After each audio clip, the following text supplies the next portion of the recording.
You are listening to the Let's Talk Valdosta. I can't even say the title now. I'm all thrown off. The Let's Talk Valdosta podcast for the city of Valdosta. I'm your host, Shara Denton. I am the Public Information Officer for the city of Valdosta. And today I have our Fire and Life Safety Educator, Tessa Carder from the Valdosta Fire Department. We're the second responders here today? I thought y'all were only having first responders. What are you doing? You lied to me. And this is Chris from our police department, Lieutenant Cruz. Wow. Yeah, my son works for them. Mm-hmm. Yeah. He came to the best side. Well, you know, I keep telling him it's okay. He decided he looked better in red than blue. Yeah. This is a whole Are we still situation going on. recording? Yes, we are. Oh, Yeah, we are. all right, cool. Can't Good luck say with this. your interview. Have a good day. So unserious. Hey, Shara, how are you? I'm great, Tessa. How are you? I'm good. Good. As you see, we have a great time in the city of Valdosta. We don't take a whole lot serious all the time. Well, we do. When but we need to. Yeah. Yeah. Well, anyway, Tessa, you have a very long title, so I'm going to say it again. Fire and Life Safety Educator. That's right. Part-time farmer, part-time rapper. That's Tessa Carder. All the things. So we want to talk about, with your position in particular, there's a lot of things that you have your hands in. And one of them happens to be something that was very monumental in the city, something that we had never done before, was the annual inaugural fire camp for girls. Can you talk about that briefly? Yeah, so this was something that as soon as I came on board back earlier in the year, that the fire chief explained to me, this is an idea and we wanted to make it happen. So that was kind of in the works from the beginning. It was a huge undertaking. The idea of it is to provide opportunities for females to experience a little bit of what you experience in the day of a life of a firefighter, but also, you know, even if they're not interested in that type of career, it is also, you know, an opportunity for them to build their leadership skills, Right. gain some more confidence in themselves. It is a predominantly male profession. A lot of first responder professions are. And we were hoping to make them understand there's a place for females in first responder work. And with that being said, how do you feel?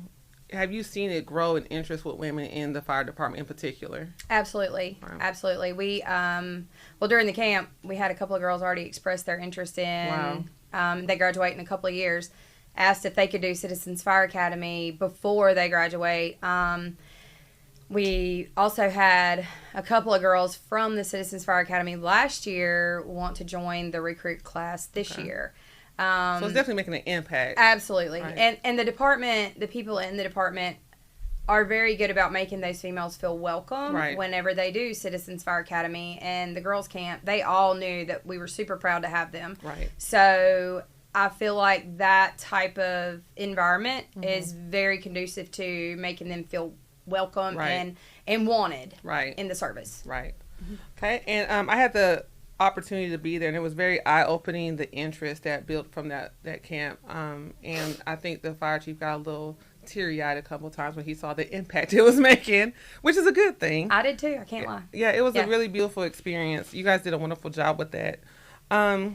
Right now, we're gearing up for Fire Prevention Week, which is a big time for the fire department. So can you talk to us about what that entails and maybe some of the things you guys are thinking about doing this year? Absolutely. So I didn't realize how big it was, but I knew this is something we're going to plan, and I thought I would I have all these ideas to plan events. All the time. I do. I have lots of ideas. But before I could even put any of those into motion, I have daycares and schools and different organizations calling me before we're even close to that week, asking for engine requests and, you know, preschool visits and station tours. So our calendar for that week is steadily filling up. Right. We have something every day that week already. I want to plan I would like to plan like a coloring contest, but do it citywide, where we might even just do it through social media, something like that. We have some other surprises in mind. I won't pressure you. Yeah, we may or may not have Sparky make some appearances, and I'm excited about that. And yeah, the closer we get to Fire Prevention Week, we'll nail those details down. And speaking of that, you were mentioning about people are already reaching out to you guys about Fire Prevention Week. How can people get involved in Fire Prevention Week? If they want to do something, how do they reach out? So if any agencies, daycares, preschools, schools want to be a part of it, then we'll help them. We'll provide the resources to them. We would love if they have their own coloring contest or essay contest about fire prevention, house fire safety prevention. They can have any topic they want covered, and we'd be happy to provide the resources. We can provide topic ideas, things like that. And then we would love to have that shared on social media and see their involvement in that, helping us get the word out about the Prevention Week. And you brought up something, too, that I want to kind of touch on a little bit, but we have had a really big interest in people educating themselves about smoke alarms. And so right now I'm a participant in the CFA, Citizens Fire Academy, which has been very cool. Yes. Long overdue. I should have been in it a long time ago. It's really cool, the stuff that I'm learning. And one thing that came up in our recent class was about fire alarms and COs and stuff like that. Can you talk about that? Maybe some misconceptions about those two things? Yeah, so I kind of laugh because I did not take it seriously in the past like I should have. So I know a lot of people, they hear the battery chirping or, the battery's dying, so those smoke alarms chirping, and take the battery I was out. one of those people that was like, oh, that is so annoying. But when you look at the research and the statistics, the amount of time that you are given, and when you're notified by a smoke alarm that there is smoke or fire in your home, it literally saves lives. So yes, every time I go to a school or a daycare, do any kind of presentation, I talk about, hey, if you live within the city limits, let us know. If you don't know if your smoke alarms work or if they're expired or need new batteries, let us know. We'll come check them out. If they're no good, we'll give you 2 smoke alarms and install them for you in your home. And I know that the county fire department does the same thing. The Red Cross offers that service. So it is a free service. And all they have to do is call the fire department, ask for me, Tessa Carder, and I'll get it scheduled as quickly as I can. Okay.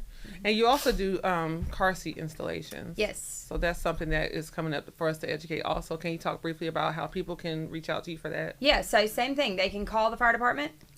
We do have car seat technicians at different stations on different shifts, but there is not always a car seat technician at every station on every shift. So I am a car seat technician, and we do have others, but from 8 to 5, if they will call and schedule, I'll come. I can check to see that their car seat is installed correctly, make sure that it fits their child properly and that they're harnessed in correctly.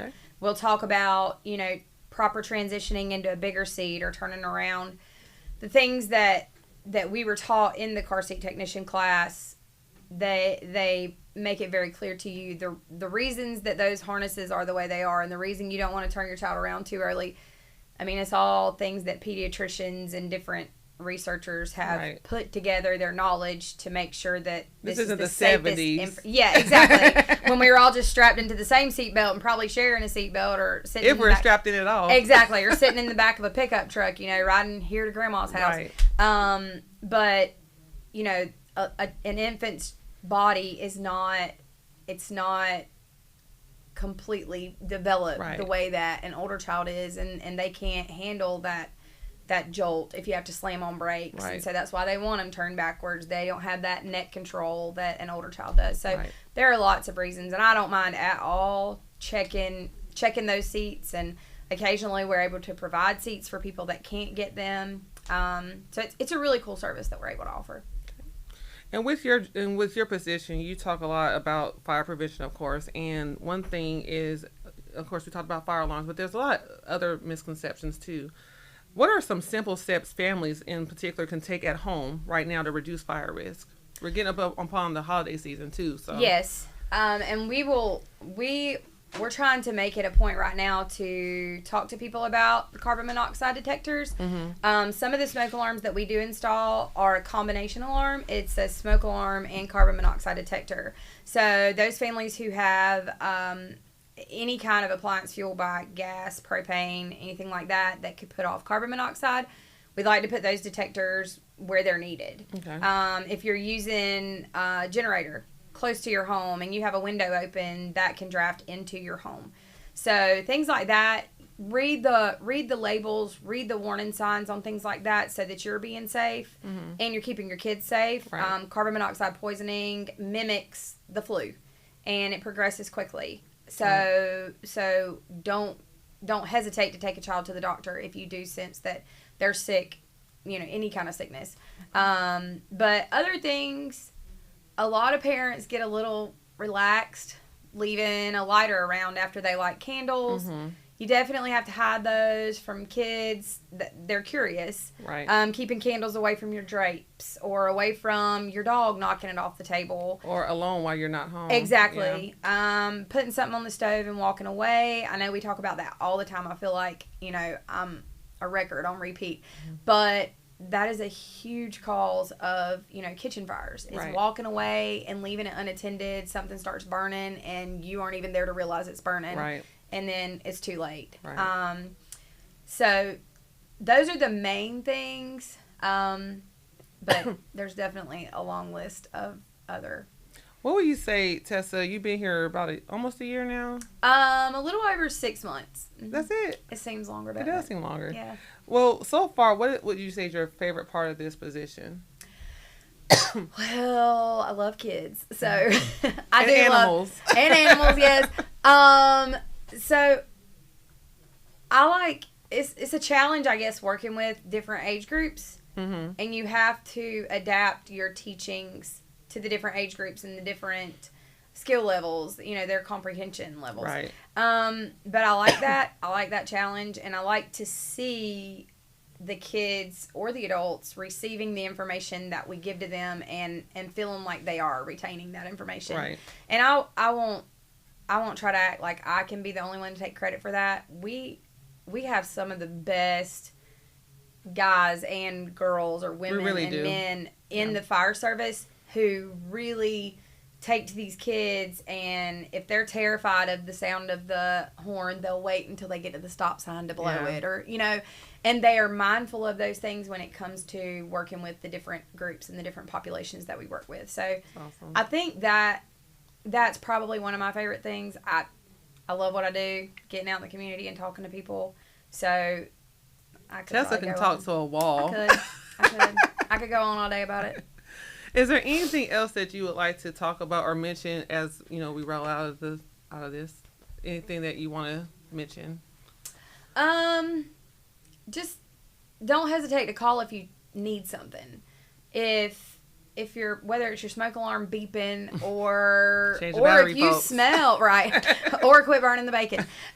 If you smell something in your home, I know a lot of people will hesitate to call if they smell something but don't see smoke or flames. Right. Call, and I'll say it over and over again. They would rather you call and everyone make sure that everybody's okay than you not call and something bad happens. The people in the fire service, they would like to try to prevent every tragedy that they can prevent. So that's one of the biggest things that we try to tell everybody. Okay, well, thank you so much, Tess. I always enjoy talking to you. Thank you for having me. And we will definitely be on the lookout in the future for future events and Fire Safety Week and things of that nature. So thank you for all that you do. Thank you.